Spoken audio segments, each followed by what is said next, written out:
All right, good evening, everybody. Welcome. My name is Alton. This is Talk at 8, the show where we talk about a range of different codes of sport and how sport has changed people's lives.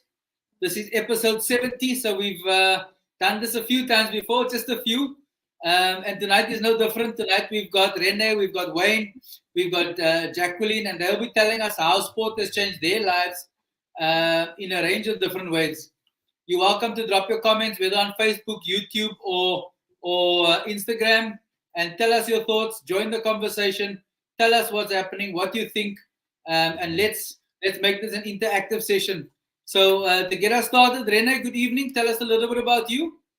Hi, thanks. My name is Rene Sparks. Like you've just said, I'm a runner. I'm also a public health practitioner, and I believe in holistic wellness. So I do a little bit of family planning, massage, a few things that I mash up together. But that's who I am. And then I'm a mom and a wife. So yeah, that's me in a nutshell. So tell us a little bit about the health stuff that you do. Because you kind of just flew through everything very quickly. I did. And for someone who's starting out new, so yeah, my background's in nursing, and I've got a master's in public health. I've just started my own wellness practice. I'm based in Goodwood and Pinelands, and I do a mobile service. And my passion is around sexual reproductive health rights. I'm an activist. I'm a fellow on 2 different advocacy platforms. And so, yeah, I bring together primary health care as well as, other holistic practices like massage, meditation, cupping. And that's essentially it. Been doing it for a while. Been doing it for 23 years? So, yeah. So why the change? Or taking it to the next level? I was busy managing a National Department of Health grant. I was supporting them, and the grants come to an end. You know, the space we're in now, the funding is getting less and less. And so I just decided I'm going to do what I've always wanted to do, and do it the way that I've wanted to do it. Because very often you get told, see a person for only what they've said. And I believe in holistic. So if you come in, I'm looking at you as a person with all your layers and not just this one thing that a funder or management has said you need to look at. So I thought it's about time. Sure, and that's a big step. Being an entrepreneur, it's not as a friend of mine said, it's not for the faint-hearted to be an entrepreneur, because you gotta work hard every single day to make ends meet. So you might just end up with no hair like me. All good. I think there's solutions for that, at least for me. Okay, good. For you and for me, I just didn't take them. So welcome, Rene. Jackie, good evening. Tell us a little bit about you. Hi, good evening. I'm Jacqueline Bougardt. I'm an educator in Mitchell's Plain. I do road running, cross country. I'm a mother. I don't know what else is there to say. Tell us a little bit about cross country. We've just had essays the past weekend with the Western Province cross country team. We were a team of 74 athletes and we had 5 managers, 2 coaches. It was hectic.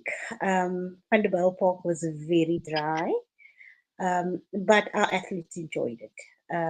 We came back with our masters, had 6 medals, and then we had 1 team medal. So it was a productive week. Congratulations. What's it like in the education space right now? I mean, now that there's 2,400 educators, what's it like in that space currently? Well, currently it's really stressful because nobody knows who's staying and who's leaving. And the decision is up to your principal and school management team to make. So it can be anybody well, if you're a specialist, then probably you'll be the safe ones, but there's no guarantee. The only problem we're going to have, it's going to add to the discipline problems and also the numbers in your classrooms. Definitely, and that's a significant problem. And we'll talk about that in a minute when we get to how sport has changed people's lives. Mr. Wayne, Yes, sir. the man that does a million things. Tell us a little bit about you. Yeah, so I'm Wayne Stanbul. I am a technical supervisor for facilities management company. Husband, one wife, two kids, two little girls. Yeah, electrician by trade. I've been doing sport forever. Started in soccer, did karate, went into rugby, now with baseball and softball. So yeah, I've enjoyed sport as being a constant in life. So, but yeah, that's me. My wife's actually an educator as well at Claremont High School, so she's also um, feeling that whole teachers being their posts coming away. I think the 2,400 people losing their positions, and now schools having to grasp at straws to try and figure out how to fit everyone in. So yeah, hectic. Yeah, I mean, Wayne, I only discovered where Claremont High is now the other day when I drove down past Harfield. I didn't even know there was a school until I saw the little sign there that says parking Yeah. for I. You know, like a small school in the middle of nowhere. Yeah, no, they're quite hidden. It's like a one way in, one way out. Yeah. But yeah. Okay, so now that we understand a little bit about them, you're welcome to ask your questions, comments, Facebook, LinkedIn, Facebook, YouTube, and Insta. My first question to you is how has sport shaped you? Jackie, you spoke about the discipline issue at schools. For me, sport makes people do things differently. We are more punctual. We committed. We focused. We dedicated. How has that changed for you since you've come into sports space? Let's start with Wayne, and we'll work our way back. Wayne, Jackie, and then Rene. Yeah, so sports an integral part of is like when it comes to discipline, because simply you needing to work at whatever it is that you're practicing. Like when it comes to baseball, it's making sure you at practices. It's home time, getting working with the glove, getting working with the bat, because you're obviously perfecting. You're trying to not say perfecting techniques, but you're trying to improve week in, week out. You know what I mean? Because obviously with baseball, there's the opportunity to play for Western Province, to get into the SA squad, go international type of thing like that. So it's a lot of fun. It is something that you got to work in, get your arm in, knowing when you're picking up, where you're throwing to, that type of thing. So it's a lot of fun. I mean, we at the club that I play for, Silver Tree Titans, we've got from peewees up to our under 18s and senior teams and things. So from the peewees, seeing how the guys are at practice, it's just about having fun, and in having fun, you sort of develop this love for what it sort of creates within you, that you stick to what the rules are telling you to do. So you develop a love for the sport, and in that you then have this hunger to sort of learn more about it, improve your techniques, and that's where the discipline sort of comes in. That you put energy into those things, and it sort of keeps you humble and grounded in those things. That's why it's so important with youth being a part of the sport.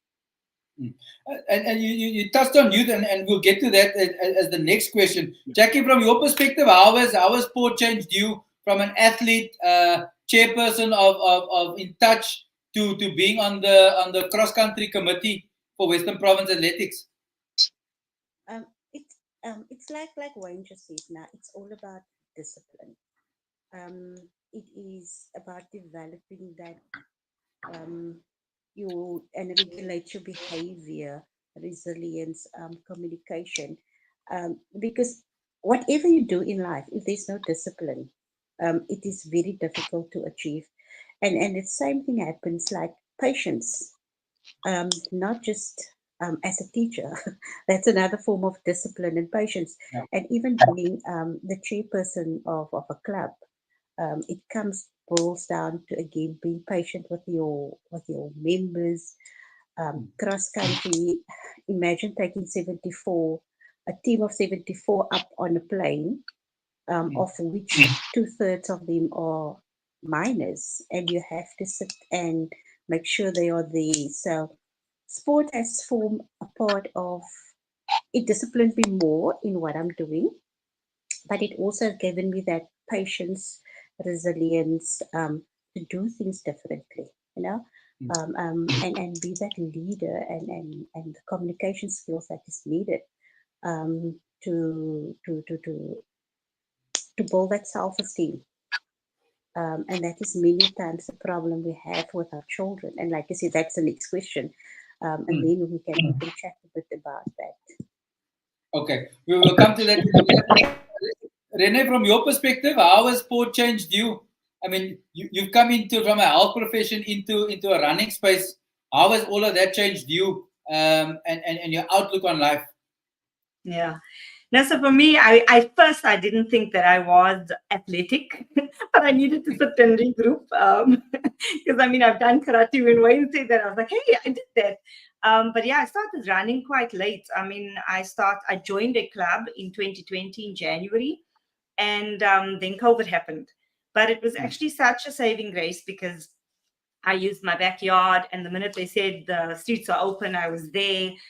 So became a bit fanatical, but it had such a good effect mental health wise, because if you think of being stuck indoors all day, and just it was that breath of fresh air, literally. And then also I found that I could utilize that time to really think through things. I did curriculum development, and when I do long runs, it's like all of a sudden these thoughts are coming and I can put it onto paper.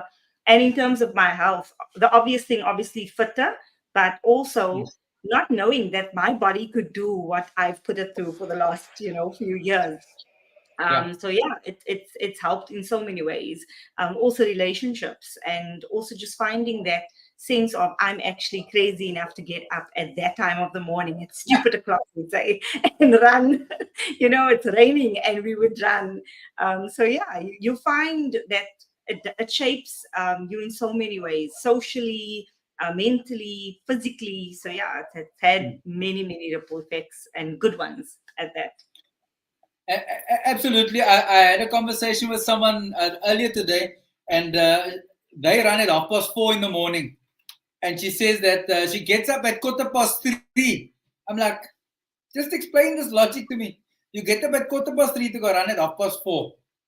Clearly, you need an hour and a half to prepare yourself mentally and physically to go 3 kilometers down the road to run a 10K.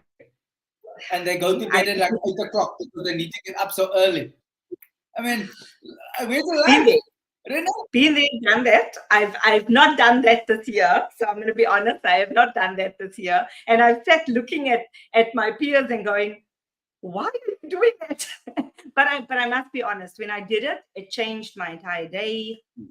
You had this energy and just a different outlook on how to take on your day, especially in the stressful climate that we're in terms of what you were just sharing, in terms of job safety and financial safety. So it really does help when you have an outlet like this. Look, I can understand that. I mean, when I worked full-time and I was racing full-time, I also had to train in the early morning. So I know the 4:30 routine, because you need to be ready for work and leave home at 6 o'clock and family responsibilities and all of that. But it takes commitment, it takes dedication, and it takes focus to get to do that,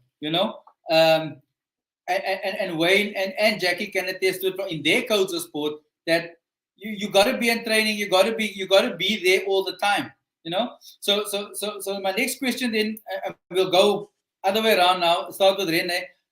From a youth perspective, Rene, have you seen a change in how the youth have changed the way they operate over time, just in general?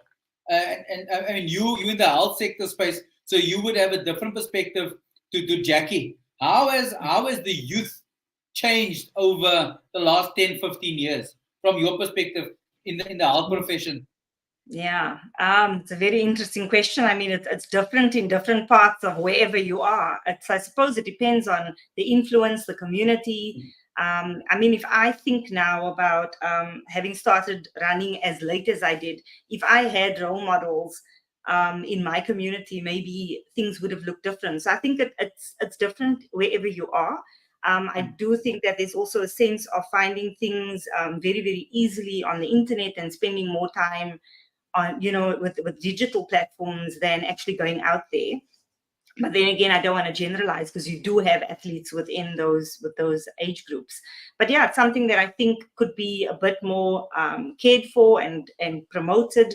I know that when looking at the new minister, that is something that he's out there doing. But I think there's more that clubs can also do to kind of attract young people to the club. I look at my daughter, she's 16, and she only went because she would meet her friends. So it's a very different sense. We're busy sweating and dying, and they like having a conversation. But I think that there's a place for everyone, and I think it's just a way that as coaches even, we find a way to entice them and to get them to do something in the time that they are there. So yeah, it's a lot of work for us, but I think it'll be worth it in the end. Definitely, and to that point, often we only focus on children when they're going to school. The minute they leave school, research has shown that between 18 and 35, we lose the bulk of people involved in sport, because they get married, they have a girlfriend, they have a job, they have a car, etc., etc., etc., and then they get to 35, and they either want to get time away from their one wife, Wayne, or they want to get time away from. Or they have health issues. High blood pressure, diabetes, and they say, no, now I must do some exercise. Jackie, from your perspective, and just on that, I was listening to Cape Talk today, and they were saying that there's a move afoot, an organization that wants to remove cell phones from youngsters up until the age of 18, because they say it's causing drama, and they're exposed to too many things, even at school. Jackie, from your perspective, what's it like in a school space? Alton, it's actually very difficult, and the cell phone thing, yes. The moment that child's got that cell phone in the hand, and if you look at it, they spend every moment they can TikTok. That's all they want to do. It's TikTok dances, TikTok this, TikTok that. So yes, the cell phone is a good device. It helps them. We use cell phones at school for green shoots, for maths, for science, technology. But it's got its advantages, but it's also got its disadvantages. You also find that the learner who's got the cell phone don't really participate in sports, because their focus is so much different. And it's like Rene says, it depends on your environment. If you take a look at Mitchell's Play, there's such a huge area, and you'll find the different type of child in a different area. If I should look at our school, and if I take, because I'm in Tafelsig, that is the socio-economic conditions is so much worse than what it would be for a learner that lives maybe in Woodlands or in Rocklands. So they are faced with academic problems, there's social issues, there's drugs, there's unemployment, there is nutritional problems and all of that. And we've got, besides the cross country and the athletics and the netball, which not everybody wants to participate in, because firstly, the area is not very safe for the learners to stay after school. Because if there was some kind of shooting over the weekend, usually it continues until after the funeral of that person who ever died. So the parents are not very comfortable for their children to stay late at school for any extramural activities. But we've got a group at our school, Run for Schools. And if I must go back to the discipline, we've got this one coach, the Marcus Lewis, and that's all the children, especially the boys, want to talk about is Mr. Lewis. And because of the soccer after school, and now he's also started soccer for the girls. So them knowing that if you misbehave in class, that you won't be part of the team, that helps again because you immediately it supports the teachers with the behavior in class, but it also gives that child, that little bit of I belong somewhere. I'm in a team now. I'm part of the soccer team of the school. Um, and it helps. It's leadership. It's that self-esteem that has been boosted for that, even if it's just for that 30 minutes that they're going to play. But it is a matter of I've been taken out of my environment and I am giving an opportunity to show off my skills, which is amazing if I look at them. Um, because cross countries for schools is like once a week, and then I would take them Yeah. on a weekend run. But the mere fact that they can play soccer almost every day after school is such a huge thing for those children. And unfortunately, we do not have the facilities. We don't have a field, so these children play in the quad at school. We don't have a field where we could say we're going to go practice athletics because we don't have. Um, if you can imagine running a 5K down the stairs in 2 blocks of your school, up on the one side, down on the other side, and you have to get the 5K in there. And that is what our children are being exposed to. And it's difficult. You're trying to shape people, and to Rene's point earlier, we don't have enough role models. And if we have role models like a Mr. Lewis at the school, there'll be people, the kids will gravitate towards sport because they are positive role models. Wayne, from your perspective, what's it like in at Silvertree? What's the youth system like at the baseball and softball club? So yeah, baseball's quite a small. No, I wouldn't say small.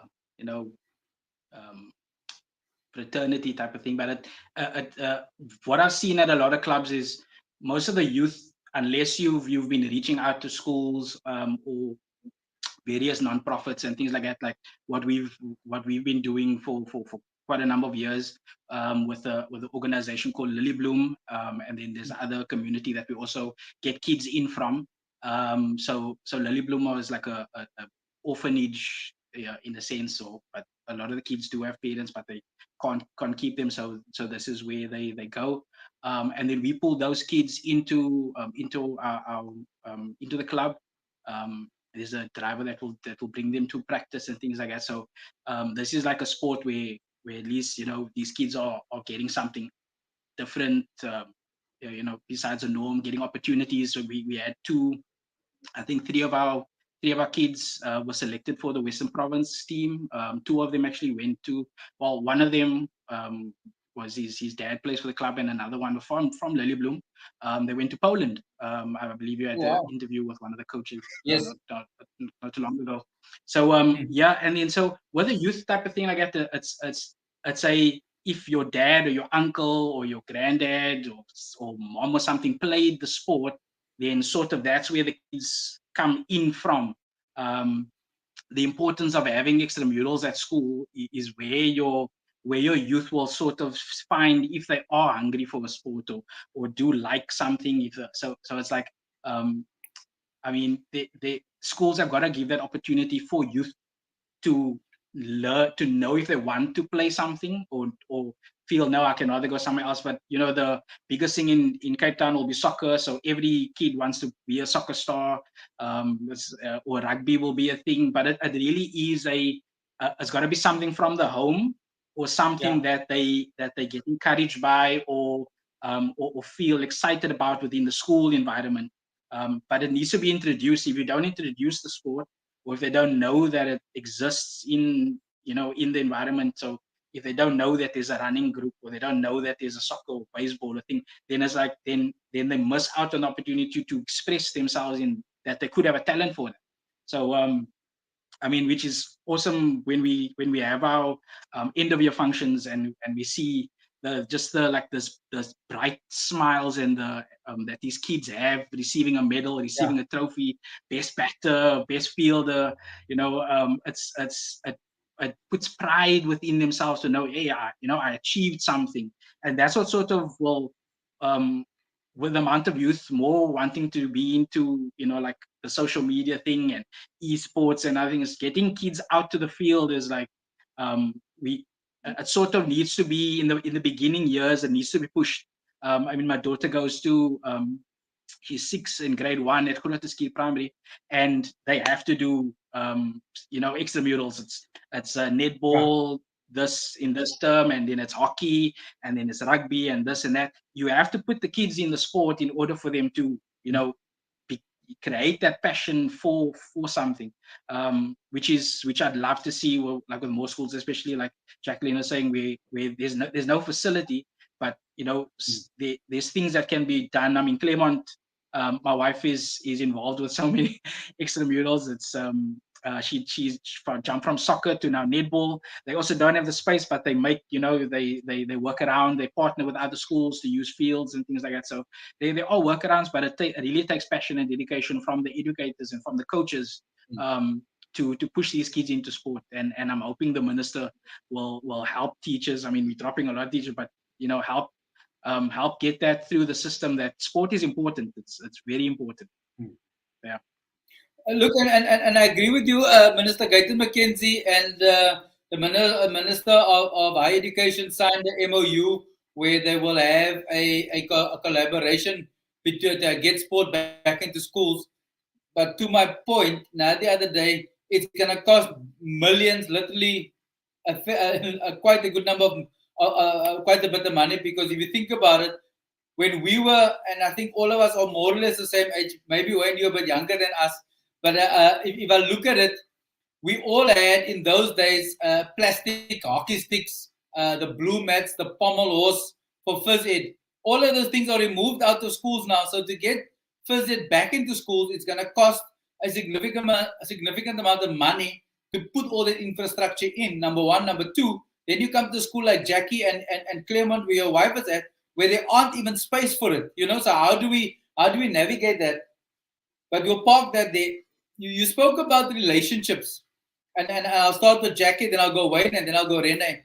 How important is building relationships, maintaining relationships, and generating new friendships, relationships through sport? Is that something that happens, or is it something that people just talk about? Jackie. Well, Alton, I don't know. I think it's more personality thing. If you are part of those social butterflies and you make easily friends, then yes, it can work. If you are the one who keeps to yourself and like I would run, and I run by myself.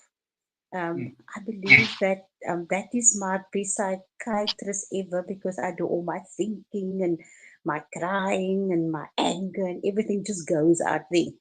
When you've got somebody running with you don't have that, because you sit and you listen to somebody else, but then you also meet up with other people on the route who talk. Like the other day, I spoke to a lady and she told me a whole life story on a 15th. And I was like, at that moment, I was like, actually, I wanted to be by myself, but it's fine. I'll listen to you, and we finished the whole race that way. But it's also a very good platform where you can meet people with advice, maybe people that can help you, like this lady who actually just needed some advice, and I could give her advice. So I would say it's more about the personality thing. I don't make very easily friends, but I tend to feel like I'm a good listener. So on the social part, yes, that's why people join clubs. It's like our club. We've got our active runners, but then we've also got the social part of the club, and those people come and they'll do the refreshments and organize little things for us. So I would say it's more personality thing, and well, then there's other people who make good friends. There's people that I know of who got married. Um, So yeah, it depends. It depends on the person itself. Okay, so maybe I must join. Maybe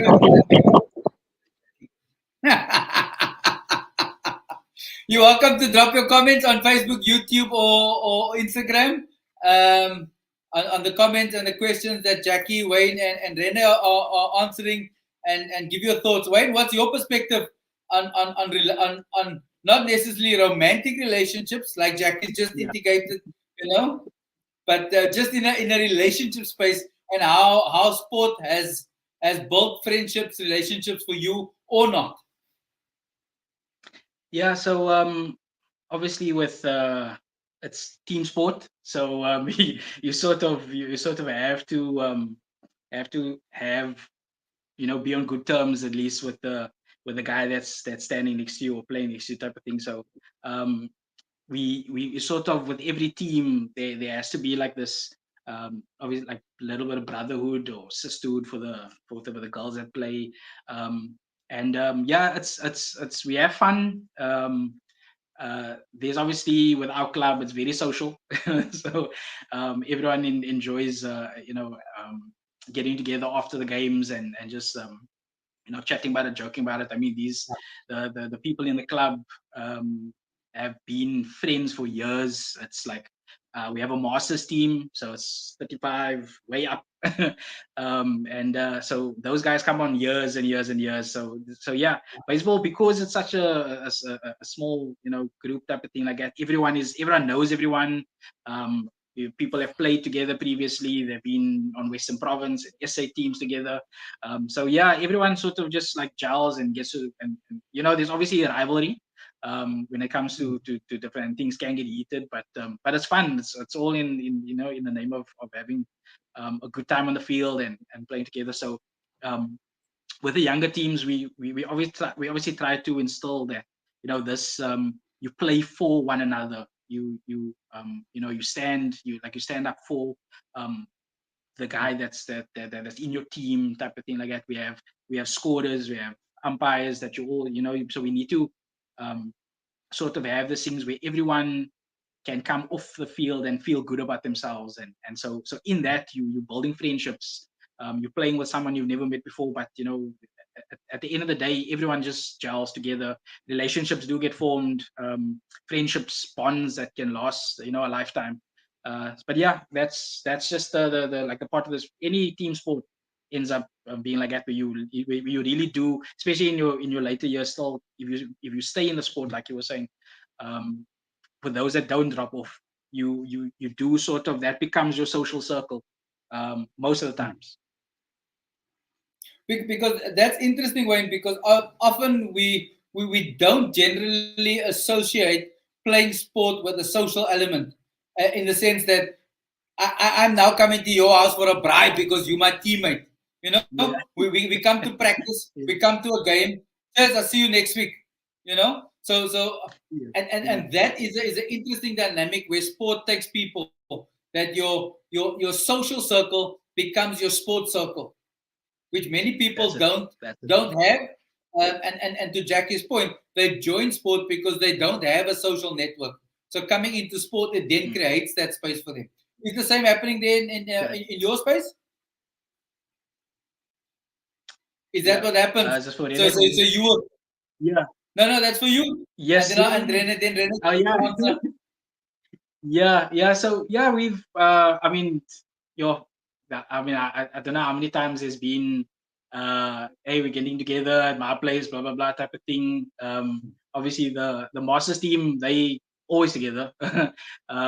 Senior teams They're not so, social people like with even a mental like problem. when it comes to, yeah.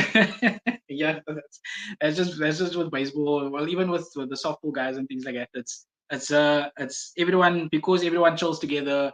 We'll play a game on a Saturday. After that, we're watching the soccer in the clubhouse. Play a game of darts, play some dominoes. So the guys go till late in the night, especially the masters team. Seniors will be there as well. So like obviously with the juniors, it's back to school and prep for school the Sunday type of thing like that. And so the kids, if they will be in contact. Every team has their own little WhatsApp group, and so everyone keeps in contact. come to the field and they just hit it off again type of thing. So yeah, it is baseball is a very social game. So that's definitely present at the club, strong.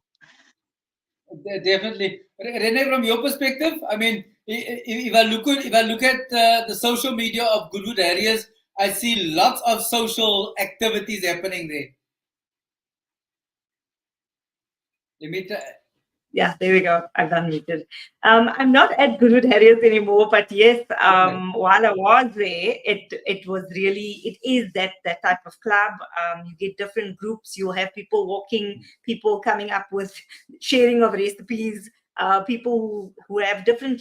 Wayne, you spoke about WhatsApp groups, millions of WhatsApp groups. So you decide who you want to kind of join. But the one thing I love about running is you can do what Jacqueline just said. You can either say, I'm 100% in on this particular thing, but tomorrow when I'm running alone. So you get to kind of play between both. I think for me, it's been really nice in collaborating. So we've done, when I was at Goodwood Harriers, we did Christmas parties for the children at Brooklyn Chase Hospital. We've done that for 2 years in a row. We've done a food garden for that same hospital. So you get to collaborate with people and do different things, which you wouldn't have necessarily done before that. And even collaborating with other clubs. So we used to do it with my Spartans. So yeah, it does give you that feel. I've met people. I ran a 67 kilometers race for charity with Neil Stacey, for example, and I didn't know him, but he's an advocate for TB.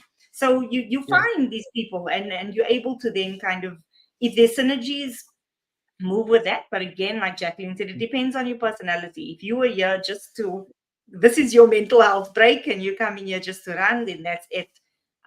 So yeah, it all depends on what you're showing up for.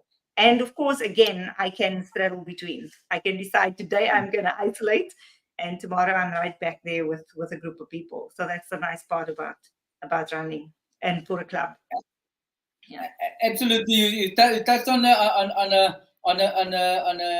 topic that's very sensitive to me: mental health. What do you understand about from a health professional perspective, and how has sport helped you manage or engage in the space of mental health for each of you? Let's start with Rene. Now, for me, it's brought that awareness, right? Because I never realized the amount of resilience, and I know that activists hate that word, because if you speak about resilience, it means there was a barrier, there was something in your way. If you think about it from that perspective, but just knowing that you can take yourself there, and it's all in the mind, it's really, really powerful. So for me, mental health is not just the absence of mental illness or disease, but it's also just this, what I discovered through COVID and even after COVID is just how we get pushed to the edge every single day. We show up, it doesn't matter what happens, we keep going because this is how we've been cultured. But actually, when you're in a sport, you get to start thinking about things, especially if you're running really long distances. You're now starting to process things. You're starting to think about things differently. You're in a conversation with someone. You're hearing something differently. So for me, that is what's kind of happened through this process. And probably that is also what's helped me think through what is my perception of health and wellness. Because health for me as a nurse was handing out tablets in a clinic, which I hated, right?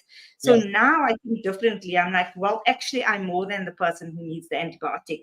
I actually need someone to listen to me, like Jackie said. I actually need that. And very often that is what's missing.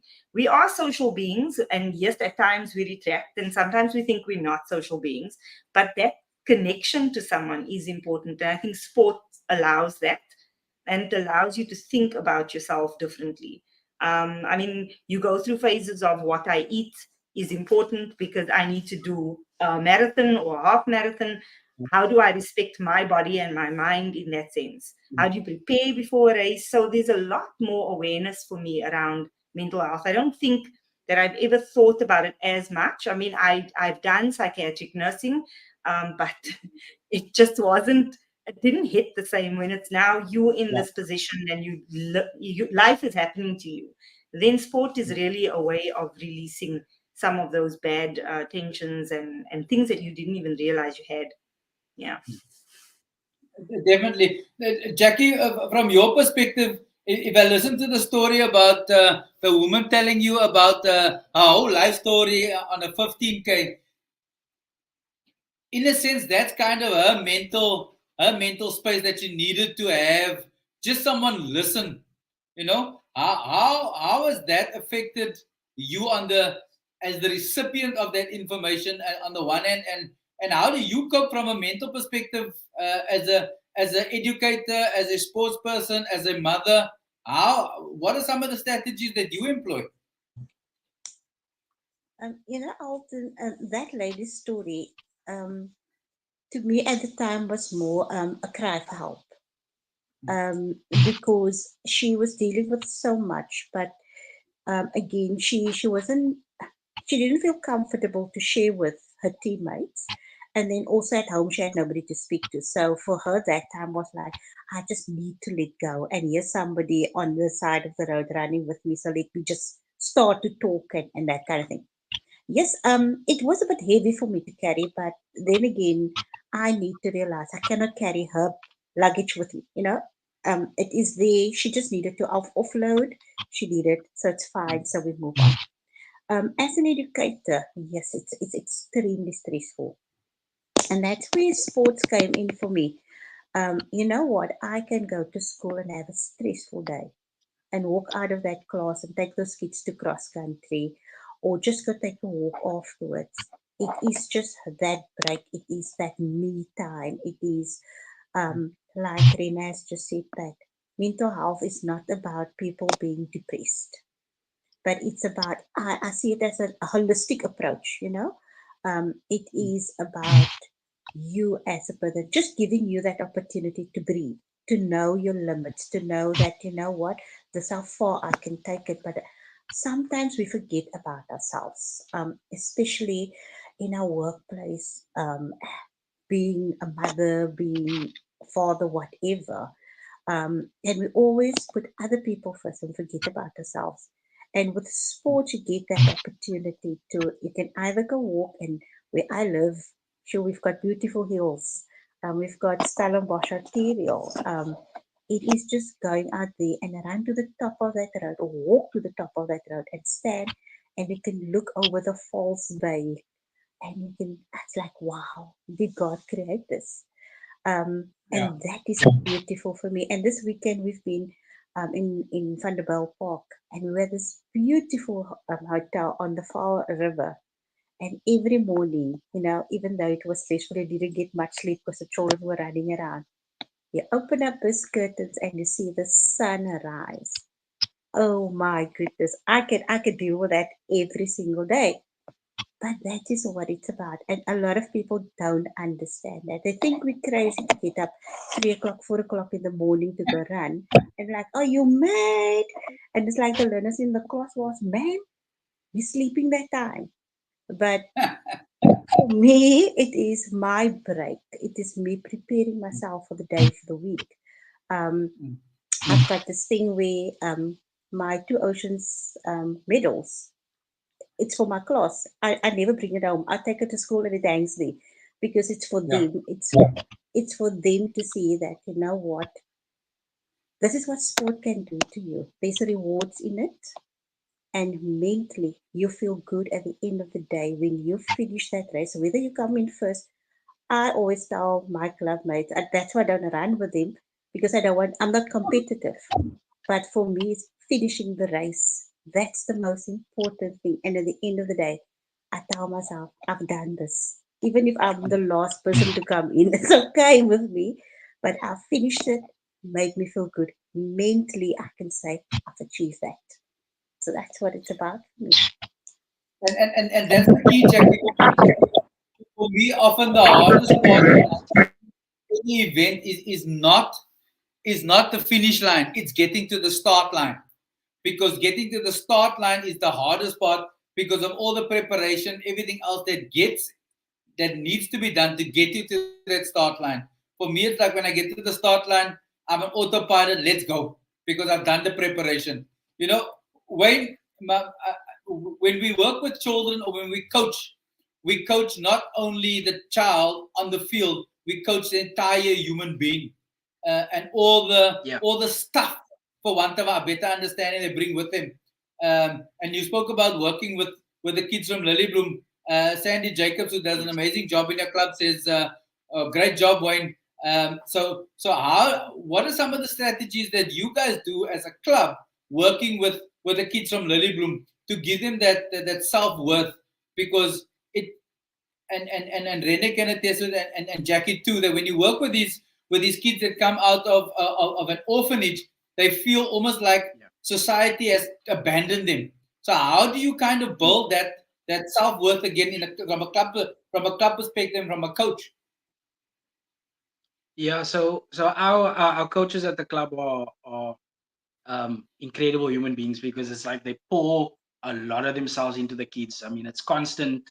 It's the thing of constantly reassuring them. You guys can do it. You're good. You putting in time and effort. I mean, discipline is going back to discipline is very important with them, because remember, they're coming out of something that they're coming from one environment into another, that yes, it might have been strict for them to follow the rules um, of the house at Lilybloom, but it's also they come there, and it's like, um, there's some of them will have a chip on their shoulder, this type of thing, and a little bit of bad attitude, but it's like the coaches put time and effort into getting the best out of these kids, and at the end of the day, like I was saying, when we do the end of year and they get that certificate, they get that medal, like the coaches have bigger smiles on their faces with up on their stage, they're handing out, because it's like, I told you, I knew you were gonna get it this season, and so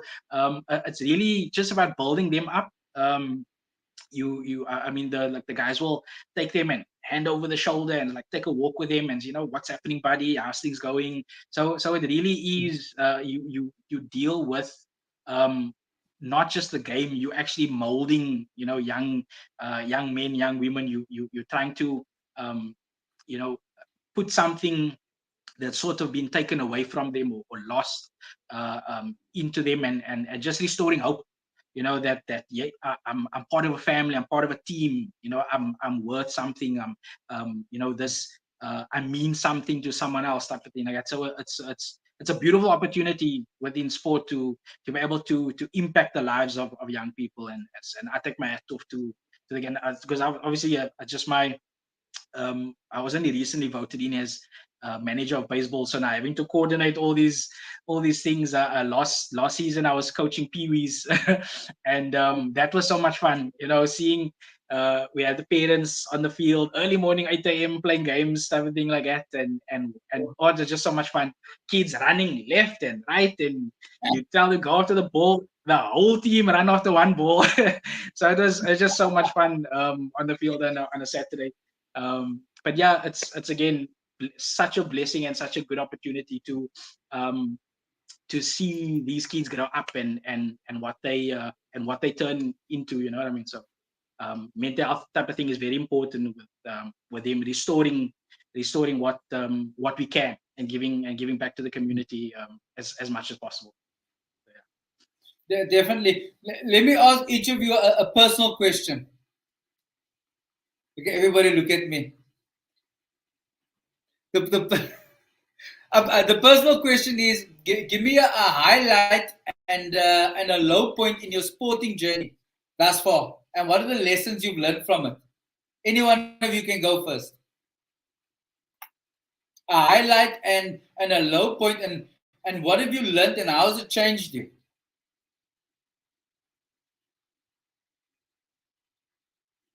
Who would like to go? I'll go because I'm still Okay. fresh. um, so yeah, uh, highlight will probably just be the like last season with the Pee-wees, because that was the first year that we had Pee-wees at the club. So that was definitely a highlight. It was so much fun.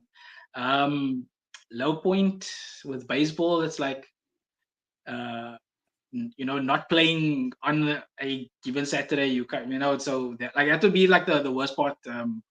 I think of last season and the season before. It's getting to the field, and you're on the bench and you stay on the bench for the rest of the game. That's probably like the worst Yeah. part of it. But that also teaches you just to, um, you you you're still part of the team. You might not be out there, but you still supporting the guys, and that sort of builds in you that is not about you. It is really about the team. You might not. You're not the one that's gonna score all the points, type of thing like that. It's obviously a team sport, and you support the guys that's on the field, and and you just improve so that you do get picked, for the next game, type of thing. But yeah, that's in terms of baseball. That's where I'm at. Yeah, that's my low. Sandy on Facebook says it's about discipline. And to that point, Wayne, I was listening to a podcast in the week, and the guy was explaining the role of me as a player in a team. It's selfish of me to stay home, knowing that I'm part of a team, because if I'm not there, the team can't feel because we're one man short. And if I am there, Yeah. I complement the players around me to be a success. And that made me think about not only in a sporting space but in life. If you're part of a family, you're part of any group of things. You need to show up to your point. And as Sandy says, have the discipline to be there even when you don't feel like it. From that perspective. Yeah, Jackie, from your that's perspective, a very highlight and a true. low light. Sorry, Wayne. No, I was just saying that it's very true that I'm part of the master softball team as well, and we had a little friendly tournament at Turfall, and it's like there was a couple of teams that had to default simply because it's like one man short, two men short, type of thing like that, to the ladies being short. So it's like once you commit to being a part of the team, be committed. I mean, that's the part of the thing. Once you sign the registration form, you are committing to being there, and Yeah. yes, things happen in life, and things, it's part of everyone's story, but it's be accountable, and if you dedicated, be dedicated. I mean, it's only 6 months of the year. We play once a week. It's not a lot. So yeah. Yeah, definitely agree. Jackie, from your perspective. Sure. I had such a lot of highlights in my life. In sports, but most recently, you know what? I've never seen myself really as a leader. I'm always like, I'll ride on the back seat and I'll be fine. But again, sports has taught me something that, you know what, you cannot put yourself on the back seat all the time. You need to move. Put yourself out there. So this is now my 6th year as the chairperson of In Touch. So it's a long time. And and then being on the cross country commission, selected vice chairperson, the women standing commission, then sure, cross country convener for the primary schools in Mitchell's Plain. So those are all highlights, and it's all blessings. I couldn't done it without the help of God through all of that. Low points, health wise. I had this nephrectomy, and after that, I've been struggling extremely to get really back onto the road and run the way I used to run. So for me, that's a low point, but also another thing, I can also see it as a blessing because I've been living this fast lifestyle, I just on the move all the time. It's actually brought me down and told me, like, listen, you need to sit to slow down, think, um, and look around you, smell the roses. You cannot be in the fast lane all the time. So that's why that's my lows. Okay, no, I hear you. I agree with you.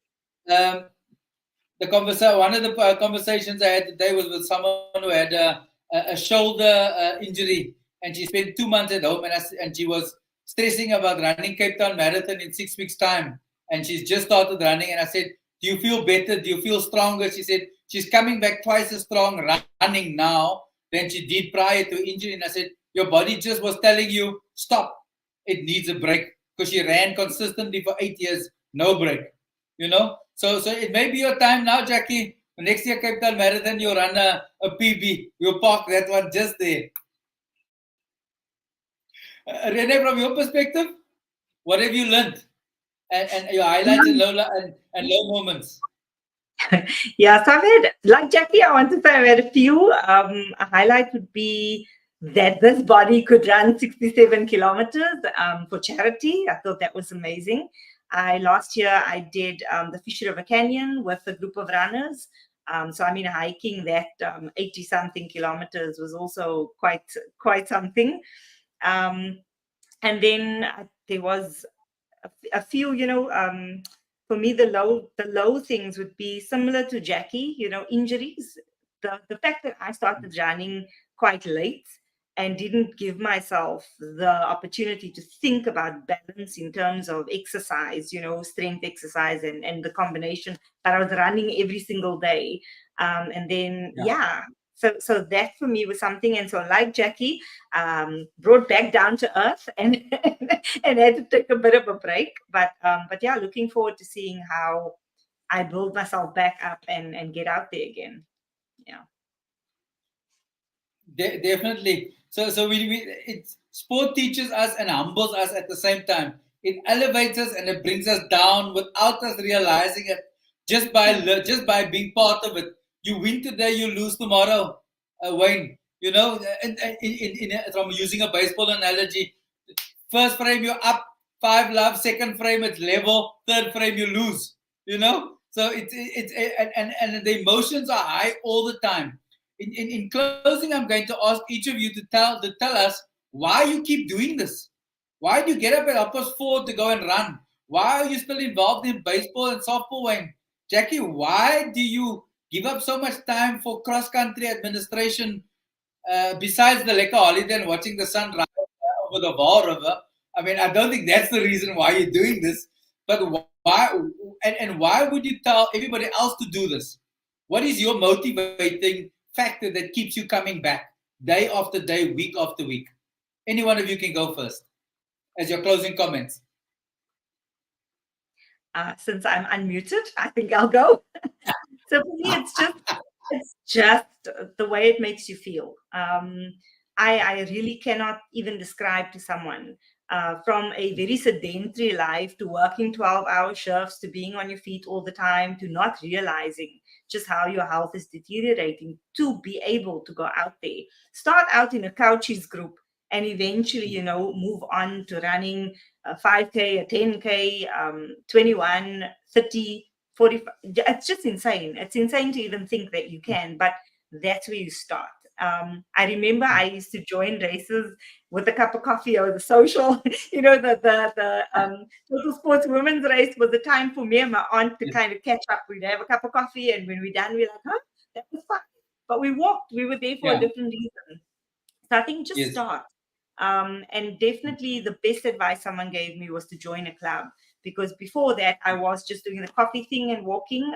Once I joined the club, I started having a bit more purpose to wellness and not just, taking it lightly. I did go the other end, extreme.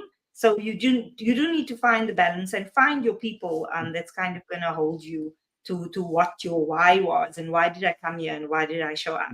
So yeah, that's what I would look at. Thanks, Rene. Jackie, from your perspective?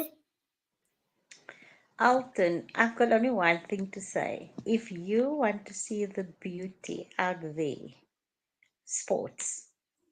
I tell you, I'm not promoting any race, but Bay to Bay is one of the best races ever. You drive that road and you never see what's really happening around you.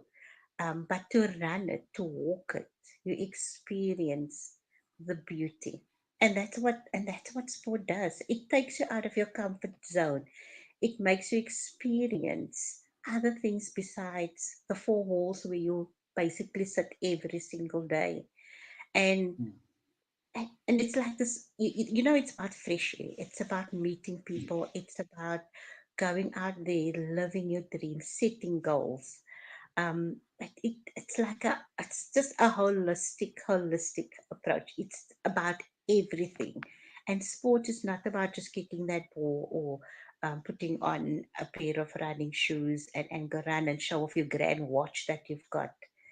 But it is about you and what you enjoy to do. And if you don't enjoy it, you're never going to appreciate what's really out there for you. And that's why I'm doing it. Jackie, I agree with you 100%. Bay to Bay is one of the best routes. For those who don't know, it's a running race that starts at Maidens Cove. You either run to Houtbay and back, or you start in Houtbay and run to Maidens Cove. It's very picturesque. But Jackie, there's another event that's also beautiful. Tell us about that one that's happening in a few weeks' time. Not a few weeks' time, it's in a week's time. And that is our A own week's club time. race. It's in Kuils River. It is the foot of the vine. Starting at Zevenwacht Mall, there's a 21K, 10K going right into the farm, running through Zevenwacht estate, and then there's a 5 kilometers for the mothers with the kiddies. So if you really want to come and experience the beauty of the hills of Cape Town and Kuils River, please, there's an online entry on Entry Ninja. And sure, it's just one of the beautiful races. So if you do the 10K and you go up into the estate and you stand on the top, again you'll be able to see the whole of the False Bay. So please come support us, come enjoy it, and come have some fun in Kuils River. What date is it again? The 29th, Sunday the 29th. So you can still enter on Entry Ninja or on the day, definitely. That's correct, yes. Thanks, Jackie. Wayne, in closing, why are you still involved in baseball, and how do people find out more about Silver Tree? Yeah, so it's just for the love of the game. There's nothing, it's you don't often need to put into words why you do sport or why you love sport. It's just something that you have within you. Like I said, I grew up playing sports in every different thing, so it's just this was just next on the list of things to do. So yeah, Silver Tree Titans. We have our open day on the 27th of September at Groenewald Sports Complex in Southfield. All welcome to come and sign up. Kids sign up to play senior baseball. We have ladies softball, junior ladies as well. So we have a adult day planned. We're gonna do a home run derby type of thing like that. We'll have food on sale and things like that. So it's just a full-on family day to come and get all the kids and stuff registered for that weekend. We'll have some of the Lily Bloom kids over as well, just to keep them entertained and things like that. So yeah, once we take possession of the field, which should be from October, training starts. Tramways currently plays on the field, so once they hand over from their soccer season ending soon, then training starts every I think it's Wednesdays and Fridays for the juniors. Saturdays is game days. Obviously, it's travel. So the awesome part of baseball, you travel to your opponents. So we end up in Stellenbosch and Fischhoek, and we in Durbanville and Crusaders in Grassy Park. So yeah, so we get to see Cape Town from a field, but it's a lot of fun. Always the drives up with the kids is a lot of fun. So yeah, 27 September, be at Groenewald and come and get registered. Have some fun. Ladies softball is a lot of fun. For the running ladies, come and play. We have 60-year-olds playing in the team. So you're not too young to join, and you're not too old to play. So yeah, looking forward to signing everyone up and getting games started soon. Yeah, Definitely. Let me just get to some of the comments. So Nicholas Pugent on YouTube says great show. Sandy on Facebook says thank you, Elton, for giving Wayne the opportunity to talk about the beautiful game.